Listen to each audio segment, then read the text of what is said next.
Hello and welcome to the Matt's Movie Reviews podcast. I'm your host, Matthew Pejkovic, and this is episode number 192.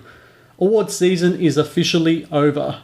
The 91st Academy Awards took place on the 24th of February 2019, and there is plenty to talk about and time to reflect and look back on the many predictions made over the last several months.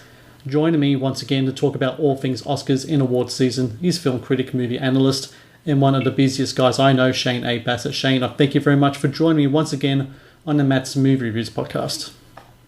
Fabulous to be here, Matt, and it's all come to an end. I can't believe how quick it's gone, and I've really enjoyed all our podcasts together, so this is our last one until the next series of award season ceremonies. It will be our last covering this award season, and what an award season has been. There's so many ups and downs, controversies, which are still raging. I remember at the end of our last podcast, you made the very good point that there's still going to be lots of talk, lots of ramifications after the Oscars are finished, and boy oh boy, weren't you correct. So we had the Oscar ceremony coming past this past Sunday, American time, Monday here in Australia. The lead, it was kind of like the field was spread out quite a bit actually. Bohemian Rhapsody led the field with 4 Oscar wins. Green Book, Black Panther both had 3 wins. Excuse me. So a lot of there wasn't like one really big kind of massive film that kind of took over everything, which is kind of expected, Shane, considering that when we were making our predictions throughout this whole thing, it didn't really seem like there was one clear-cut winner that was going to take over the whole award ceremony. No, we both were pretty right with that one. Because there was such a weird lead-up, and there was such a variety of films as well, and different winners at previous ceremonies leading up to the Oscars. It was hard to pick, so it did not surprise me that there was such a diverse and variable range of winners. Speaking of the winners, how about we go through who did win and compare that to the predictions, our final predictions that we made last week. So let's start with foreign films. So the nominees was Roma, Capernaum, Cold War, Never Look Away, and Shoplifters. You said Roma. I said Roma. Roma ended up winning this award. Not a big surprise there, was it, Shane? No surprise at all. None at all. It just has the momentum. It won. And speaking of momentum, let's move over to Best Animated Feature Film. The nominees were Spider-Man Into the Spider-Verse, Incredibles 2, Isle of Dogs, Mirai, and Ralph Breaks the Internet. Spider-Man 1, we both said Spider-Man as well. I thought that it was a very good speech that Chris Miller and Phil Lord gave when they accepted this award, which I thought was a rarity for that night because the speeches, I wasn't a big fan of the majority of them. But having said that, no surprise there with Spider-Man winning, was there, Shane? No, none at all. The first two you just labelled were two of the easiest ones to pick. No surprise, and totally deserved it. Okay, let's move over to the Best Documentary Feature. So the nominees were Free Solo, Hail Country This Morning This Evening, Minding the Gap, Of Fathers and Sons, and RBG. I said RBG, you said Free Solo, and you got that correct. Free Solo did win. I would say though that I'm happy that Free Solo won, but I'd say that of the bad speeches that I saw that night, that the Free Solo speech was kind of weird, especially considering that the film's main subject, Alex Honnold, wasn't really given a thank you to the very, very end of the speech. That was kind of a weird thing there, wasn't it? Yeah, it was unusual. I kept on thinking, why do they keep thanking her when it's him? Yeah. That was the focus should be on. But anyway, maybe they were just caught up in the moment. But it was a documentary, as I said in our last podcast, that was just cinema-worthy. You could watch it on the big screen, and it was just amazing. So I'm glad it won. But RBG was a great film too, so either way I would have been happy, but at least I got that one right. I got a few others wrong coming up. Oh, I got a lot of them wrong. I think it was just such unpredictable nature of this ceremony. I think a lot of lessons are going to be learned from what this Oscars has when we go on to the next. But let's continue on. Best Achievement in Visual Effects. The nominees were Avengers Infinity War, Christopher Robin, First Man, Ready Player One, and Solo, a Star Wars story. I said Avengers Infinity War, you said First Man. First Man did end up winning the Oscar there. I'm very happy about this because I'm a big fan of the film. I'm happy it got some type of love. And look, First Man, well deserved. The recreation of some of those scenes was just spectacular, weren't they, Shane? Yeah, and that's why I picked it, even though, as you know, I really did not enjoy the movie as a whole. The visual effects were just incredible. Moving on now, sound editing. So we have A Quiet Place, Black Panther, Bohemian Rhapsody, First Man, and Roma. I thought the First Man was going to win it. You said Bohemian Rhapsody, and Bohemian Rhapsody did get that gong. So this was like the first of the 4 wins that Bohemian Rhapsody had.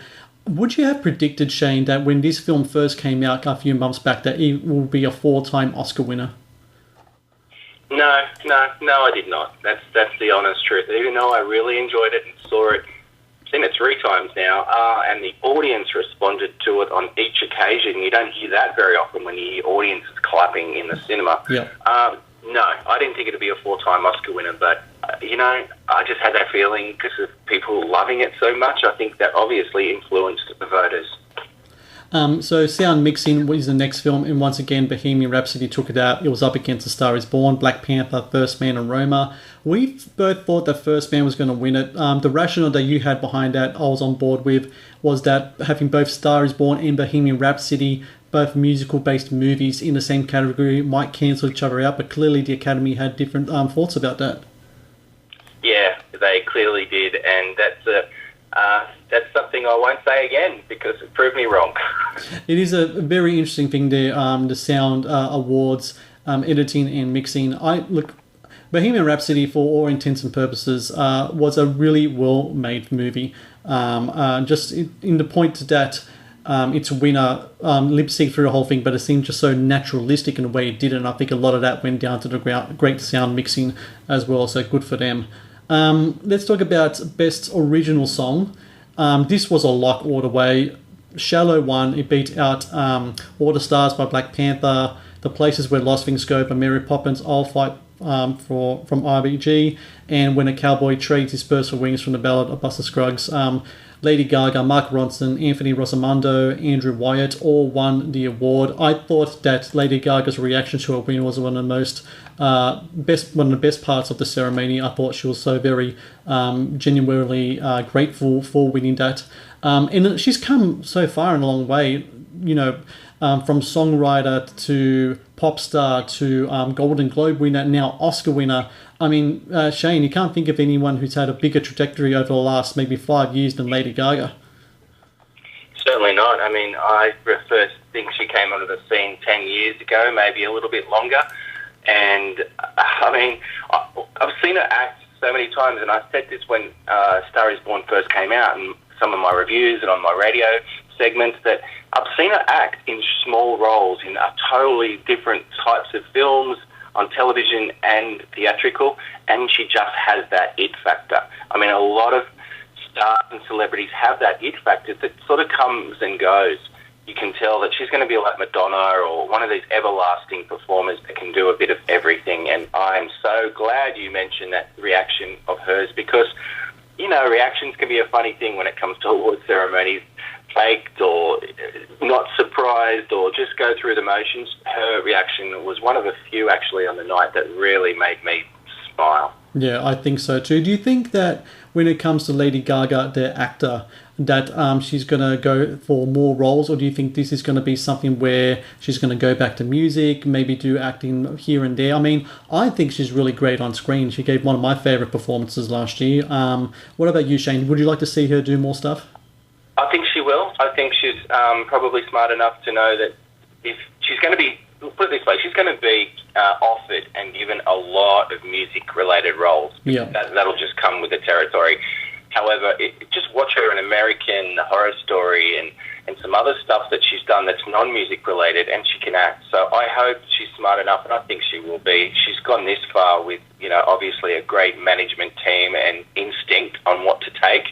So I think she will actually not just go for music roles, but pure acting roles in the future. Let's hope so anyway. I hope so as well. I mean, we all know that she can do the music role. Let's see her kind of stretch out and do something else. And I think that's what American Horror Story kind of proved to people.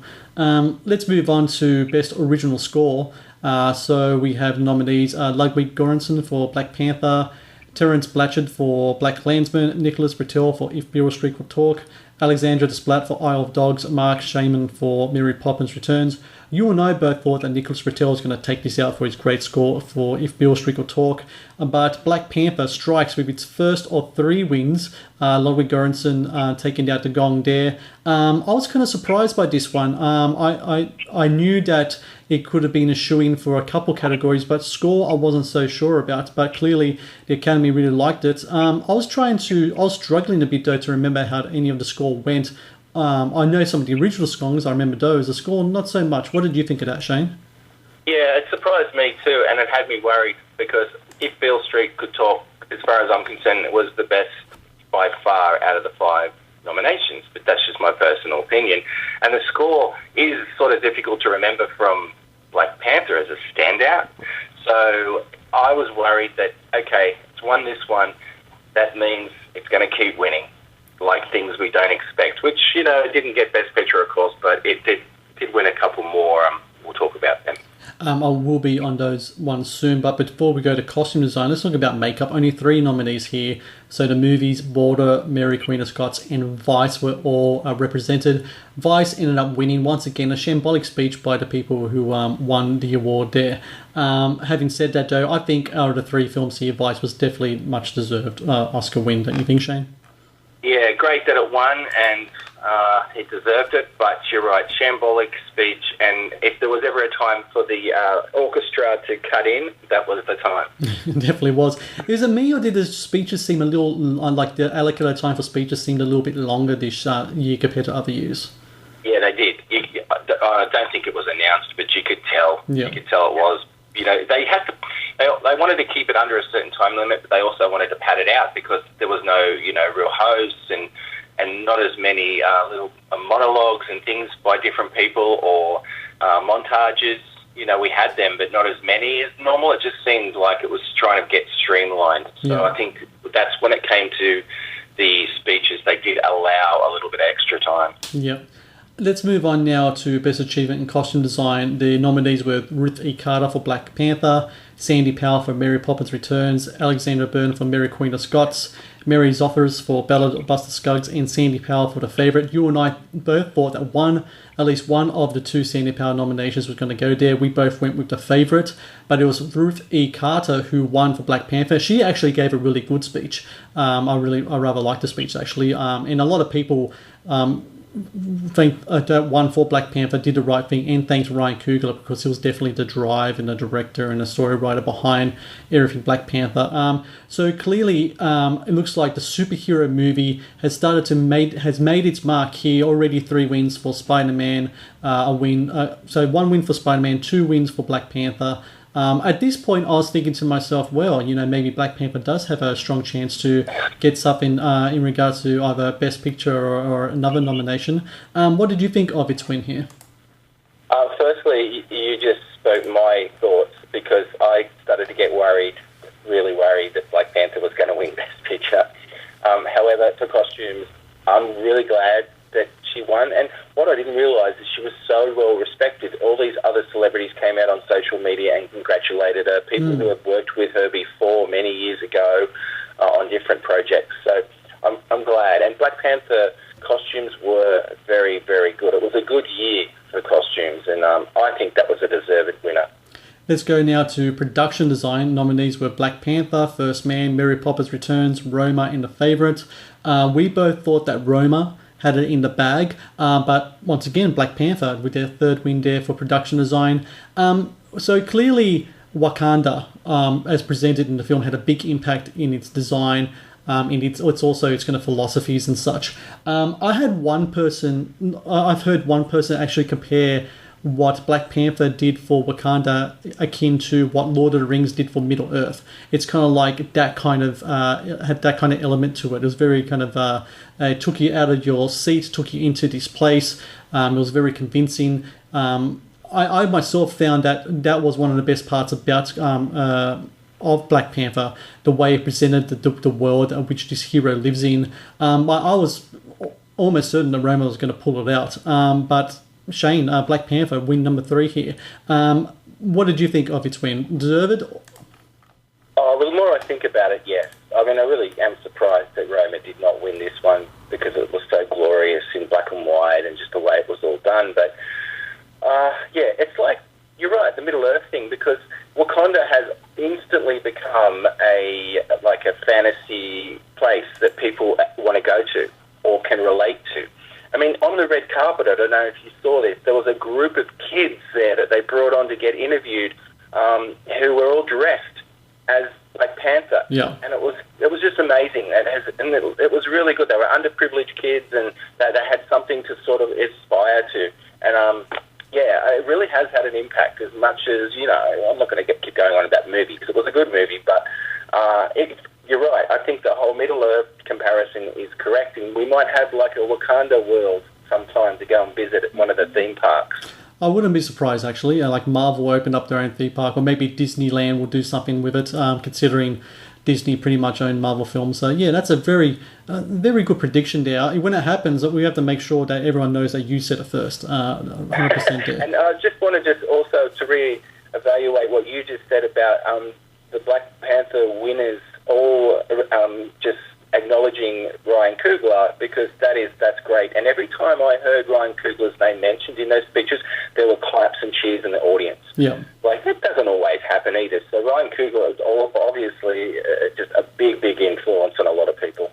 Actually, you know what that really reminded me of? Several years ago when Pan's Labyrinth got a bunch of nominations and won for best I think it won best foreign film. I think it won similar to Black Panther, production design and that kind of those technical things. And a lot of people went up there who were saying Guillermo del Toro. At that time, he was known. He wasn't the big thing that he is now. And look what happened after that. Several years later, he's winning his own Oscar for director. I think Ryan Coogler he's going to have a similar trajectory in regards to his own career.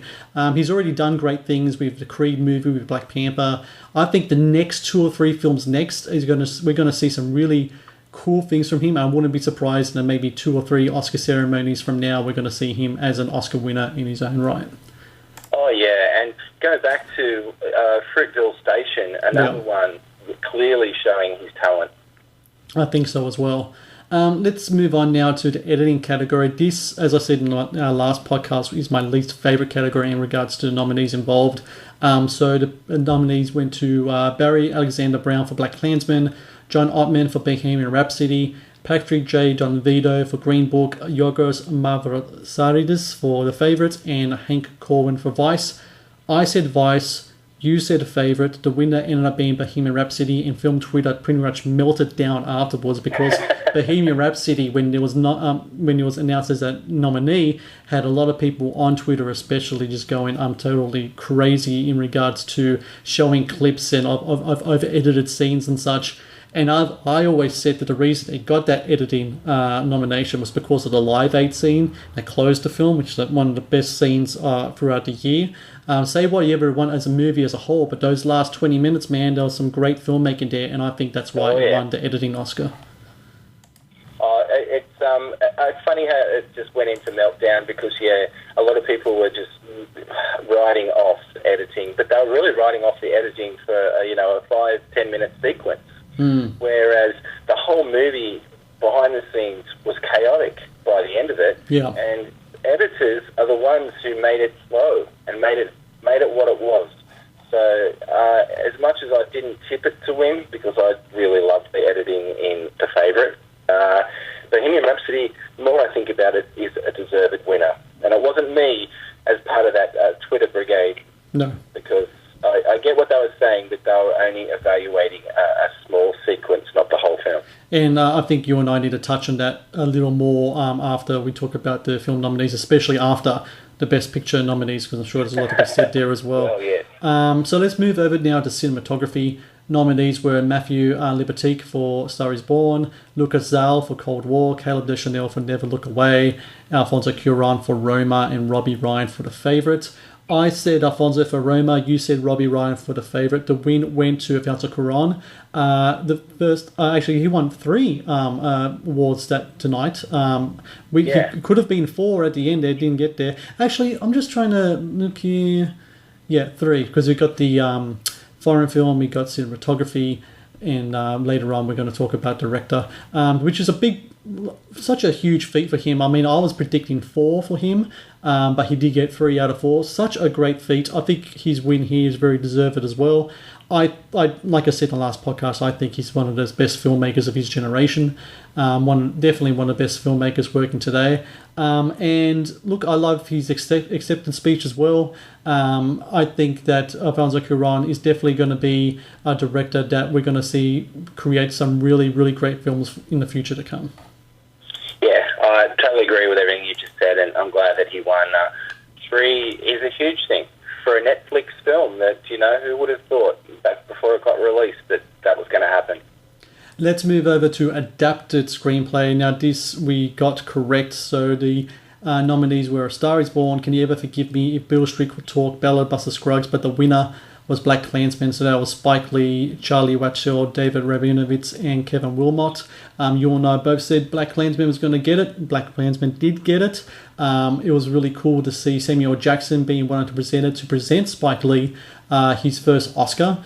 I have to say, though, that in typical Spike Lee fashion, I think that he kind of, what's the word I'm trying to look for?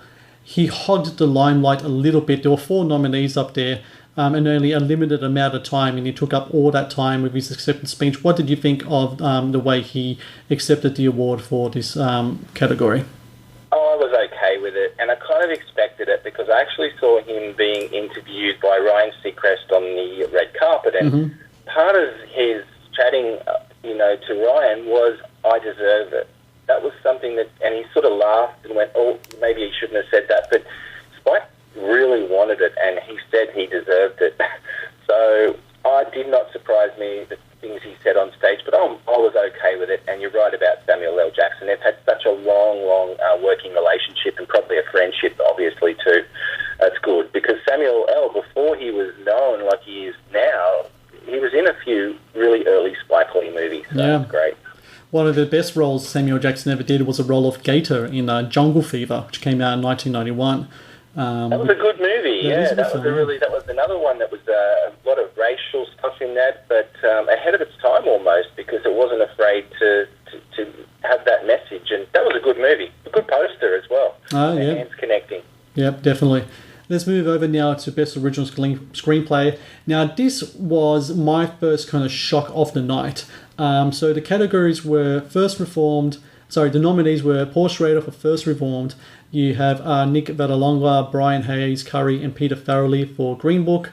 Alfonso Cuarón for Roma, Deborah Davis and Tony McNamara for The Favourite, and Anna McKay for Vice. We both said that The Favourite was going to get it, and the rationale behind that is that while we kind of agreed that Green Book had the potential to win, that all of the negative press that it had over the last couple of months was going to kind of stop that from happening. Clearly, it didn't have any impact with the Academy. They went ahead and awarded the best screenplay, which, look, I'm fine with. I'm a big fan of the film Green Book. But I got to say, it was a bit of a shock to hear that said.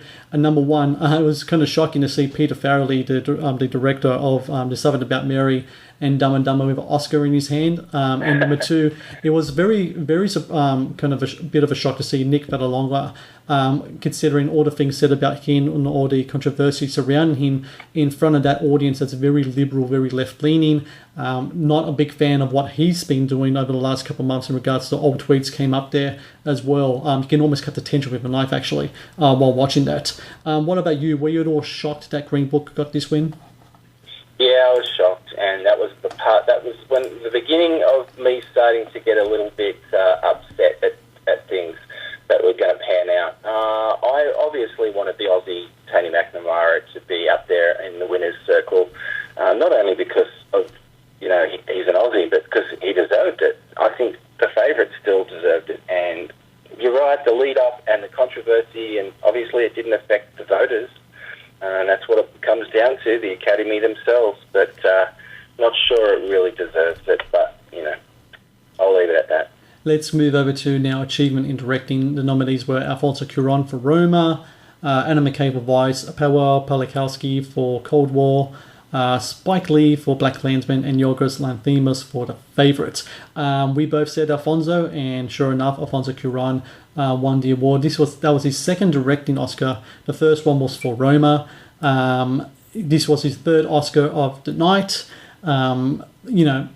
I've said so many great things about Alfonso already in regards to him as a filmmaker, as a visionary. Not a big surprise here, Shane.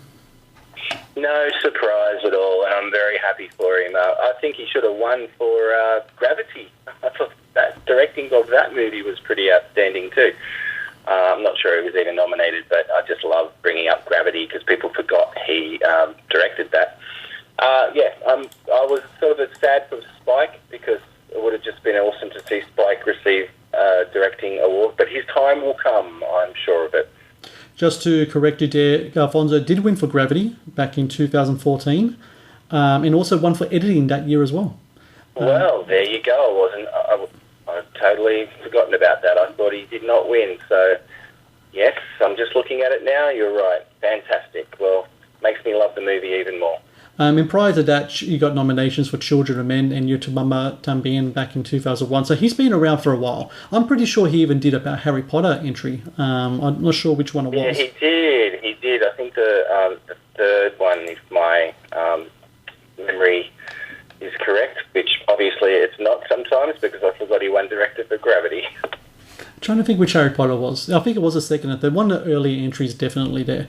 When he was kind of... I think it was Prisoner of Azkaban. Is that the one with Gary Oldman? Yeah. Oh, that's the one then. Yeah. Okay. And that was the shortest one of the Harry Potter series, and I think a lot of people won't agree, but one of the better ones. I think so as well. My wife's a big fan of the Harry Potter series, and she keeps saying that's one of the better ones as well. I've seen the last couple, but I'm not really like the Harry Potter kind of guy. No, neither am I, and I saw them all once, and I have not revisited them, and I'm not sure I will. No, me either. Let's get back to these Oscars wins now. So let's talk about actress in a supporting role. Nominees were Amy Adams for Vice, Regina King for If Beale Street Could Talk, Emma Stone for The Favourite, Marina de Tavira for Roma, and Rachel Weisz for The Favourite. So we both said Regina King was the hands-down favourite getting into it, and sure enough, she won. I thought that her acceptance speech was really cool. What else I thought was really cool was at the start, as she was climbing up to the stairs, she was struggling a bit to get up there. Something was going on with her dress, and Chris Evans, Captain America himself, lent her his arm and walked her up the stairs. That's some good upbringing right there. Some good manners there by Chris Evans, I think. Yeah, and that was the first award of the night, yes, from memory. So it would have been the first time I had a tear in my eye, and she couldn't lose that category. As much as I love the other actors that she was up against, that was a beautiful speech, a nice moment with Chris Evans, and just all-round happy for Regina King. Let's move on now to support actor in a supporting role. Mahershala Ali for Green Book, Adam Driver for BlacKkKlansman, Richard E. Grant for Can You Ever Forgive Me, Sam Elliott in his magnificent moustache for A Star Is Born, and Sam Rockwell for Vice. The winner, we both said Mahershala Ali, and sure enough, Mahershala Ali won his second Oscar in his category. Actually, the last time he won was a supporting role in the movie Moonlight, so he's a two-time Oscar winner now. You and I both kind of had trepidations about picking Mahershala, not in regards to his performance, but in regards to the same things we said about the Green Book screenplay nomination. Yeah. We didn't know whether the controversy surrounding the film would derail Mahershala's campaign. Clearly, it didn't. He went up there, he gave a great speech. He did great work in that movie. Not a surprise to find that he won the Oscar here, is a shame. No surprise, and he was almost standing up already before his name was called out. So we should, yeah. That. It was quite funny how quick he got up. And I think I've got to mention Richard E. Grant right up until the ceremony, and even the next day he was still posting stuff on social media how excited he was and happy he was. So I'm happy that Richard E. Grant has probably gained a lot more followers and fans now because of that, although it was always going to be Mahershala Ali. I'm happy that Richard E. Grant... He's a wonderful actor. I'm happy that Richard E. Grant finally got to meet Barbra Streisand and get a selfie with her. I thought that was really cool as well. Yeah, I mean, he ticked his bucket list about 10 times over the Oscar period. I think it's great. Yeah, I think so too. Now we're going to go from these very predictable winners to the big shock of the night. We are going to talk about actress in a leading role. So let's talk about the nominees first. So you got Glenn Close for The Wife, Olivia Colman for The Favourite, Lady Gaga for A Star Is Born, Melissa McCarthy for Can You Ever Forgive Me, and Yalitza Aparicio for Roma. Now, we both said Glenn Close. Pretty much everyone was saying Glenn Close. This was her time. This was her year. Multiple-time nominee, one of the most respected actors of her generation, but any other generations as well. She was going to win it for The Wife. So I couldn't help but utter out a huge holy shit when I heard Olivia Colman's name. And Olivia Colman, I'm pretty sure, uttered out a huge holy shit when they heard the name too, because we're talking about some speeches of the night that was rambling and that didn't work. Olivia Colman's speech was rambling, but it did work because it worked with her personality. She was genuinely shocked that she didn't win. She was very gracious up there as well. She gave a shout out to Glenn Close. That was one of the most surprising and most memorable moments of this year's Oscars. Yeah, it was. And I mean, it's a love-hate thing because I'm very, very happy for Olivia Colman. And that's without an E, by the way, because so many journalists, after she won, added an E to her name. It's Colman, for the record. Her genuine surprise and joyous response, as we've already mentioned, and kind thoughts, and it was just unscripted, and what a speech. She won everyone over, and I loved that. And she was amazing in the movie. I mean, but when it came down to Glenn Close was wearing a dress the same colour as an Oscar. Like, it was crazy, and she was telling everyone she was getting interviewed by on the red carpet to feel the dress and lift the dress because it was all heavy, you know, like an Oscar's heavy. I really thought she was a lock, more than even my pick of Christian Bale, who also didn't win, obviously, but I thought she was a lock. We all did. I'm sad for Glenn. I just hope it happens again for her, this chance, because it's just did not see it coming. But Olivia Colman, on the other hand, I'm very, very happy for. The Favourite to me was such a good movie, and she was part of that. It was a good movie, and I'm kind of the same with you as well. I'm happy, but I'm upset at the same time. Glenn Close, of course, is a great actress, and she deserves an Oscar win. Whether it was for this film, I'm not sure, but like I said before, the Academy, or they used to anyway, I think this might be a changing of strategy by the Academy. What they used to do was give that kind of honorary Oscar thing for a performance to an actor who had won before, you know, Al Pacino in Scent of a Woman, for example. I think Glenn Close, who knows, maybe she might win in the future. Maybe she won't and be like someone like Peter O'Toole, went all that time without winning an award. That could be a possibility as well. I'm happy, though, that The Favourite won something, because it was nominated for multiple Oscars. Yeah. And I was certain before they read out Olivia Colman's name, I was going to be shut out. It's not going to be the first great film to be shut out at the Oscars. It happens quite a bit, actually. So for The Favourite to get on the board with a really big win, by the way, that took everyone by surprise, including Emma Stone and Rachel Weisz, who were up in their feet in no time to congratulate their co-star. I think it was a really cool Oscar moment. And look, we're going to talk after this next category about after the next two categories, more about those Oscar moments. But until then, let's keep going. Actor in a leading role. So the nominees were Bradley Cooper for A Star Is Born, Christian Bale for Vice, Rami Malek for Bohemian Rhapsody, Viggo Mortensen for Green Book, and Willem Dafoe, who just looked happy to be there for At Eternity's Gates. The winner was Rami Malek. He gave a really good speech as well, I thought. But I picked Christian Bale, you picked Christian Bale. But we did kind of agree that there was a very, very slim margin that any of these guys were going to win. So not so much a surprise that Rami Malek won this award. Yeah, I'm not surprised. And I stuck with Christian Bale. He was my pick very early in the piece, as you know. But I wasn't by the end of it, I was not convinced that Christian would actually win. Rami Malek has had so much momentum, like a few of the other winners did have. Surprising in one way, but also not surprising, and he was gracious as well. Great speech, and Queen were happy. Like to have someone like Queen on your side as well is pretty great. So happy for Rami Malek. He's been a good actor in smaller roles for such a long time, and this one definitely he'll be remembered for the rest of his career. And I think what makes me happy about Bohemian Rhapsody winning was that, look, there's no surprise that everyone about the Bryan Singer factor in all of this, and it always was very interesting when you see anyone from that movie win something, how they kind of move around that kind of big hurdle, which is the whole Bryan Singer kind of conundrum. Because usually, when people go up there, they thank the director of the film. In this case, you can't do that. And what I think is really impressive is that a lot of people realize that one person does not make a whole movie, even if it is the director. No, that's right. And the editing, when we've talked about editing, we've said that too. So it doesn't take just one person, and how they salvaged the movie to be what it was a feat in its own, but a lot of that had to do with Rami's performance, obviously, as well. I think so as well, and he's definitely, like we've mentioned before, he was the third choice for this pick. First was Sacha Baron Cohen, Ben Whishaw came after that, and then Rami Malek was chosen, and third time's the charm, clearly, because he got the Oscar at the end of it.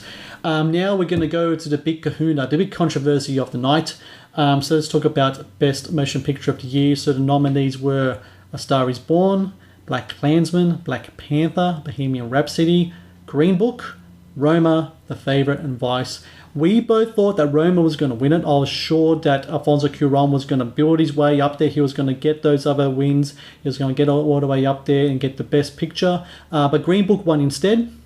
Look, there's a lot of reactions towards this. I mean, the reaction, especially online, was huge. The reaction was the crowd, and the crowd was huge. I don't know if you heard about the Spike Lee tantrum afterwards, but we'll talk about that a little soon. Let's just talk about Green Book winning Best Picture of the Year. What was your interpretation of that?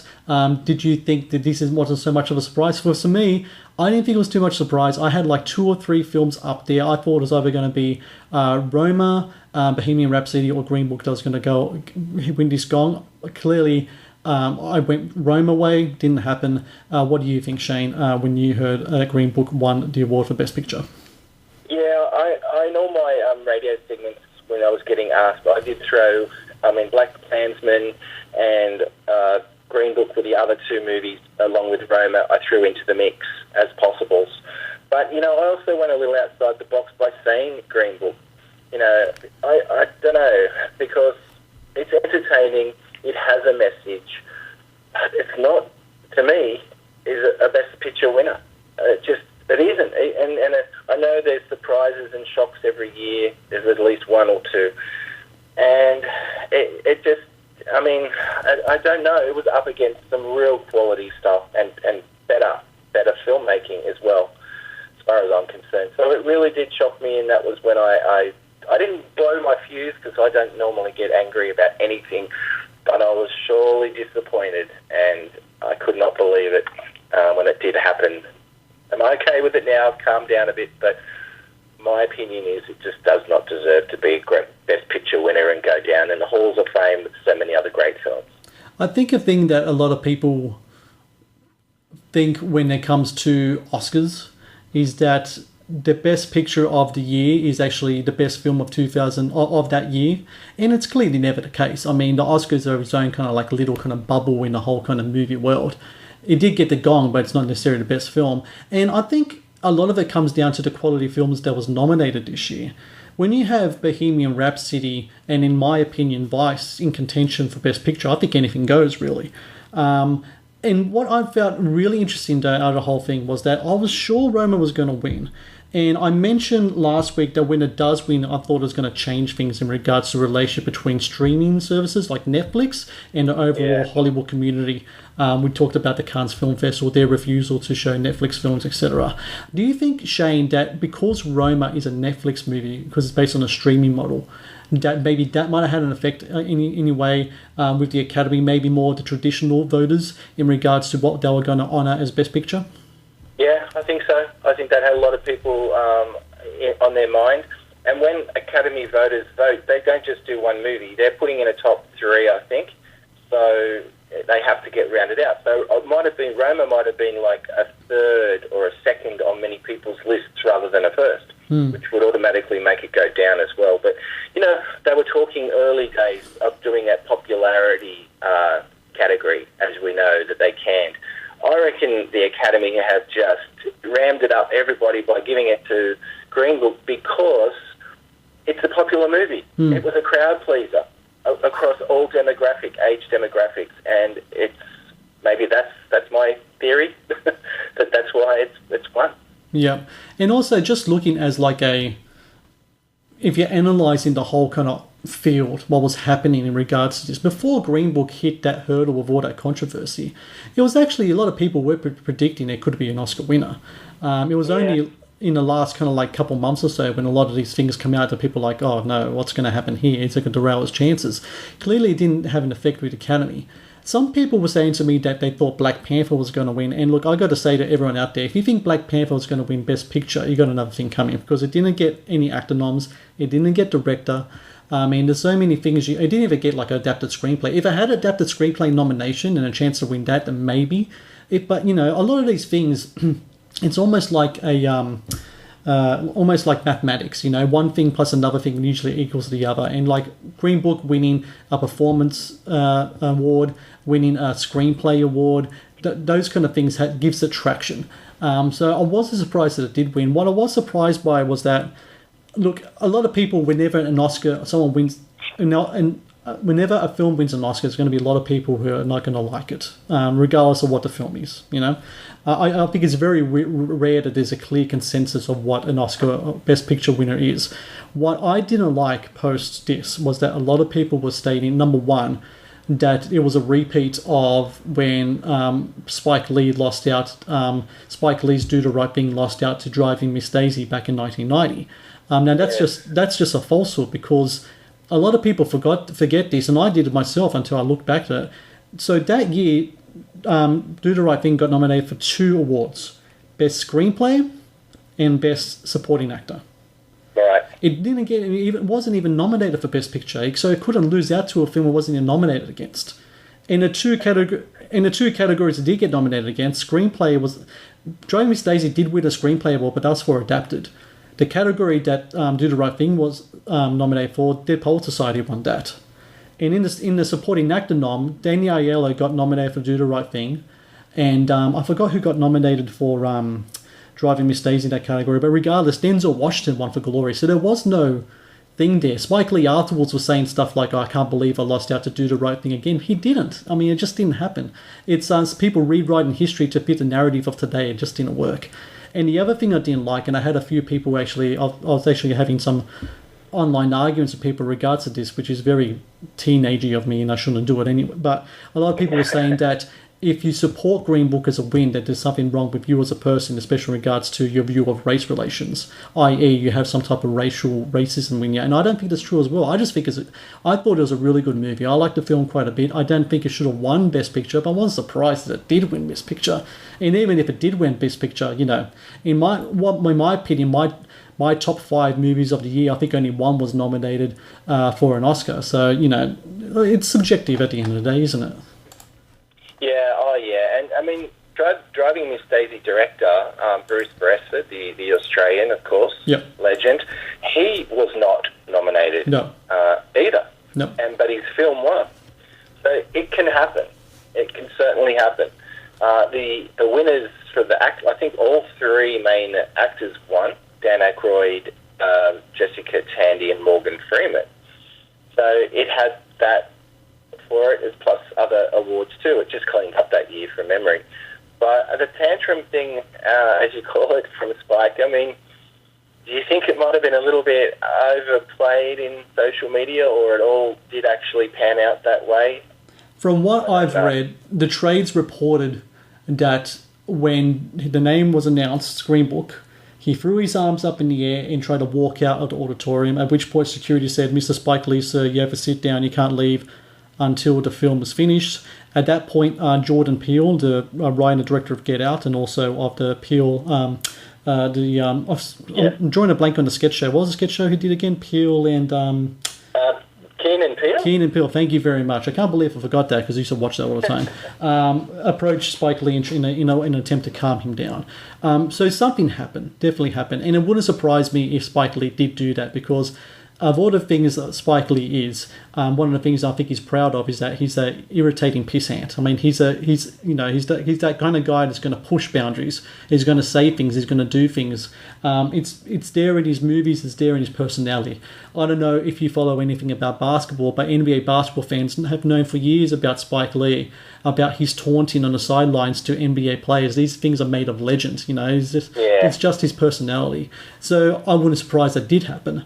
A lot of people, when they were reporting it, actually gave it, almost gave it with a tick of approval, which I thought was very silly. I mean, if you're going to lose an award, be gracious about it. You already are holding an Oscar, and Black Klansman was such an outside against the odds choice anyway to win. So, I mean, this is a film that came out in May. This was a film that, by all means, wasn't supposed to be nominated for anything, but it was a great film, so it did. I don't think anyone, no matter who you are, would be allowed out of the auditorium during an Oscar ceremony because it'd be in lockdown because of security. You think about it. They just can't open the door while someone's on stage. Sure they can't. No, most definitely not. But speaking of the ceremony, we talked about the winners. We made our reactions to that. Shane, give me your reaction about the ceremony as a whole. As we know, this was a very different year. There is no host. There's been a lot of controversies of which awards would be allowed to be aired, which ones got backtracked, who was going to perform, who didn't. Give me your overall impressions of the ceremony. What did you think of it? Look, overall, as always, I enjoyed myself while I was watching it. I'll start off with a couple of negative things, though. Obviously, I've spoken about Green Book winning. That was a true negative way to finish off the ceremony. The no host thing, I didn't really notice too much once the ceremony got going. And feel free to just jump in and comment at any time, Matt. Mm-hmm. But I had no sort of problem with the no host thing, except at the start, because it was a bit dodgy when I was at Amy, Maya, and Tina. Yep. The three ladies came out, all good friends, all been in each other's movies, and they did their little. That was the sort of replacement for the opening monologue. And I don't think it, as much as I like the three of them, it didn't work. It was pretty flat, so I was starting to get worried. But overall, I did not notice there was no host. Something I didn't like, though, is when people now I understand why they had someone like Serena Williams, who's not in the film industry, not in Hollywood at all, really.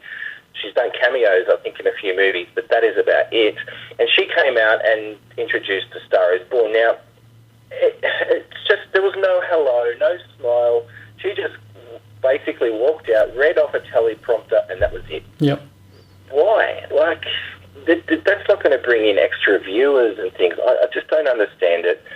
The Menstruation short film that won our periods, great. I'm happy for any winners, but they got a little bit overexcited with their speech. And I wasn't too sure how to react to that.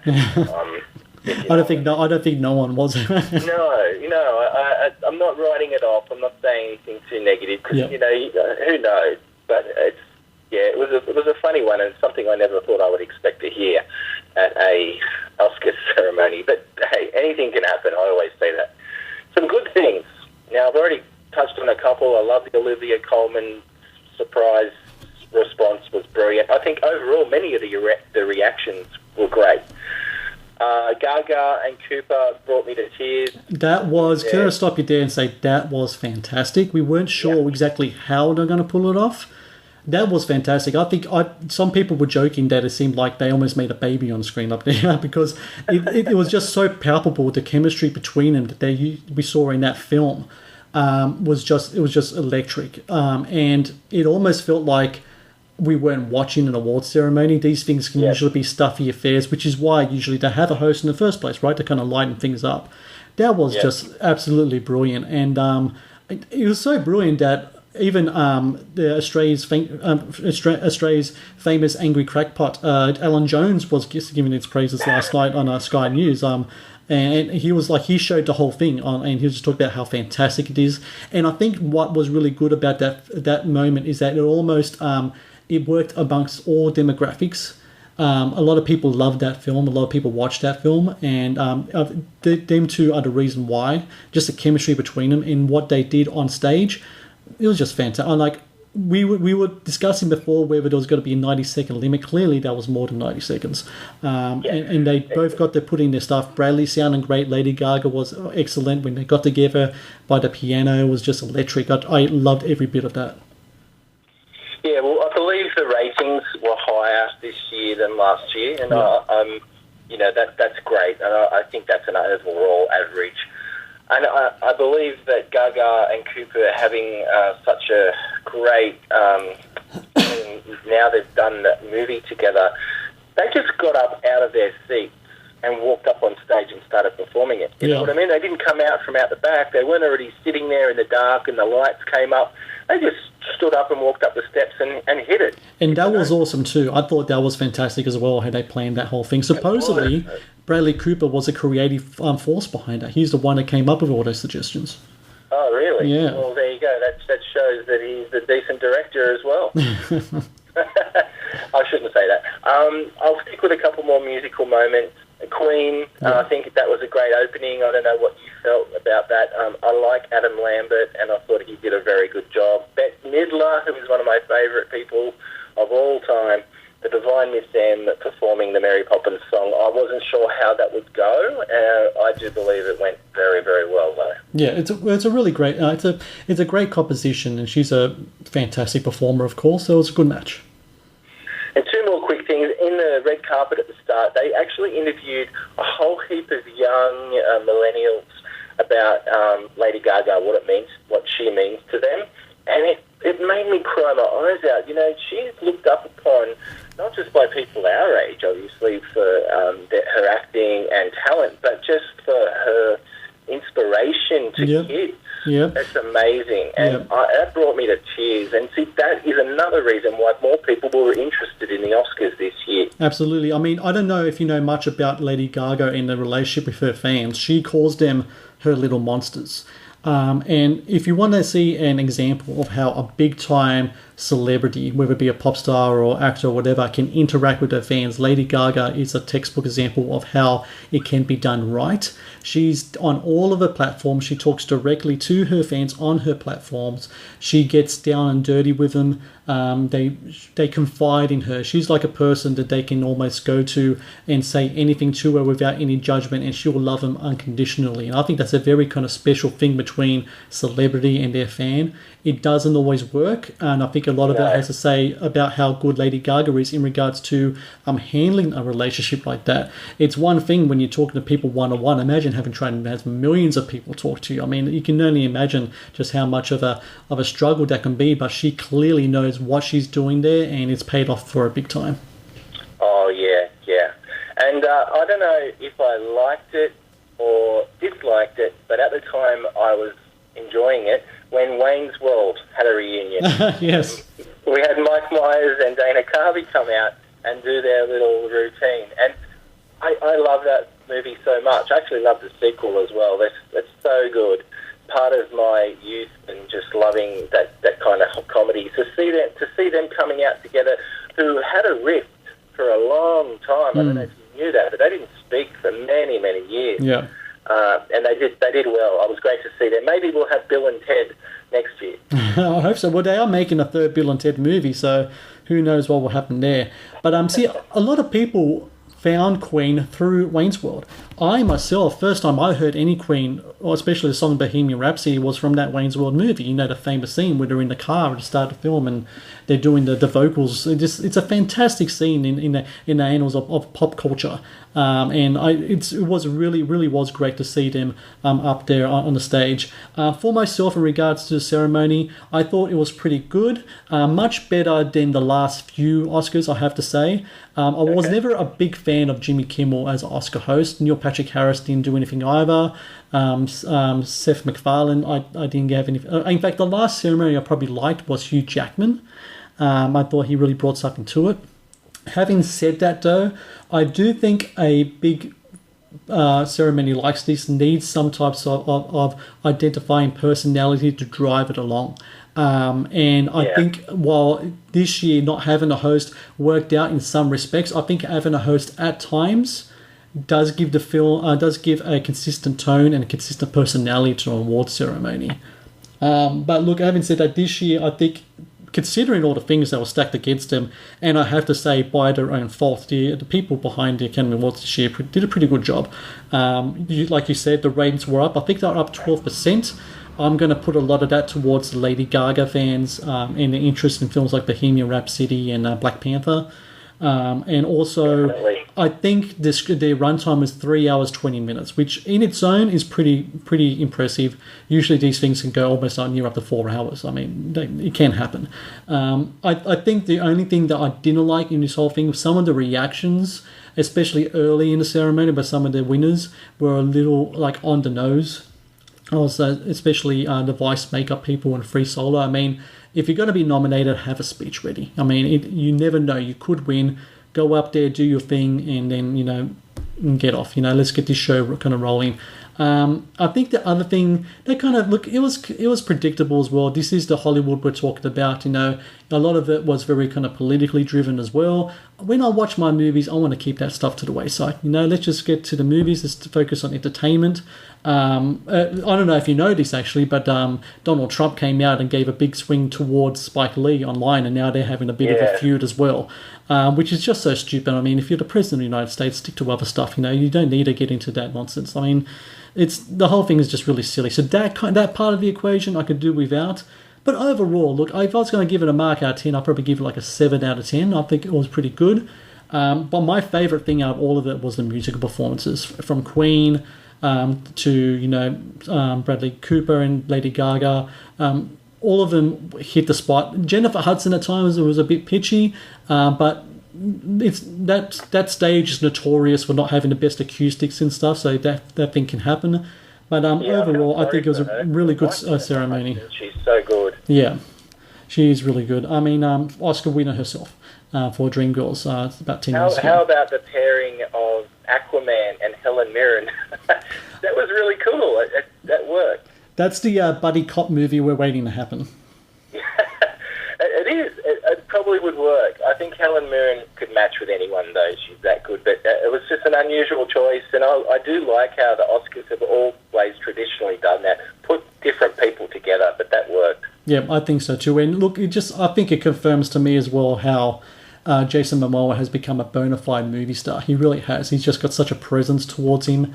And yeah, it was overall, I had a good time with the ceremony. I think that this whole awards season, controversial, absolutely, frustrating at times, yes, but always entertaining in one facet or another.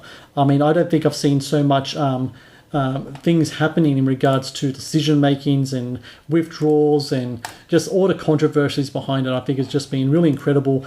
I think what I want to see less of next time, though, I think the Academy really needs to focus on what they want to do, okay, and try it out on stage, and a little less focusing on what everyone on social media is telling them what to do, because it just became really confusing at the end. Yeah, good point. Just a little too much. If you're going to do a ceremony, let's go ahead and do a ceremony. If it doesn't work, you fix it the year after. But who knows? I mean, who knows if next year these guys are even going to have a host again? I'm not sure. If you're looking at it as a purely analytics thing and you're up 12% and you had a runtime that's digestible, they might not do a host again. Yes, that's true. I do believe that over the last few years, they've really dropped the ball because of not organising themselves. I mean, who gets the best picture wrong? I know it was read out wrong, but things like that just should not happen. Yeah. And little cracks are starting to appear, and I will back the Oscars because I love them. It's my favourite day of the year. But I'm a little Oscared out at the moment. Yeah. So I'm glad that we're wrapping it all up and looking forward to another award season, obviously, in about another 6 or 7 months' time when it all kicks over again. And I think the Oscars are going to be 2 weeks earlier than the date they had it this year, too, so there'll be less lead-up. Smart decision, I think, there. So, Shane, where can people find your stuff online? Well, as always, my interviews and red carpet reports and anything else movie related are on Instagram and Twitter at movie_analyst. That's at movie_analyst. And, I appreciate anyone who follows or takes interest in my work. For myself, you can find Matt's Movie Reviews at mattsmoviereviews.net. Matt's Movie Reviews is also on YouTube, Facebook, and Instagram and on Twitter, it is at Matt's Movie Rev. In regards to the Matt's Movie Reviews podcast, you can hear it on iTunes, Podbean, Soundcloud, and Spotify. And very soon you'll be able to hear it on YouTube as well. As very excited. I'm working on the episodes now, editing down for consumption on YouTube, so they'll be up soon as well. For everyone out there, I want to say thank you on behalf of myself and Shane for joining us during this 2018-2019 Oscar seasons. You've been there with us while we've been reporting all the comings and goings of our Oscar season. It's been a very entertaining Oscar year, as I said beforehand. Shane, and thank you as well for all the time you've given towards this podcast. You and I have known each other for a long time, and it's really good that this year we can really get deep in the weeds and start analysing these things from a really early vantage point, and I can't wait to start doing it again. Yeah, we certainly did dig deep this year, and I enjoyed every minute of it. Thank you for having me, Matt, and you're a friend and a colleague and a good guy, so thank you very much.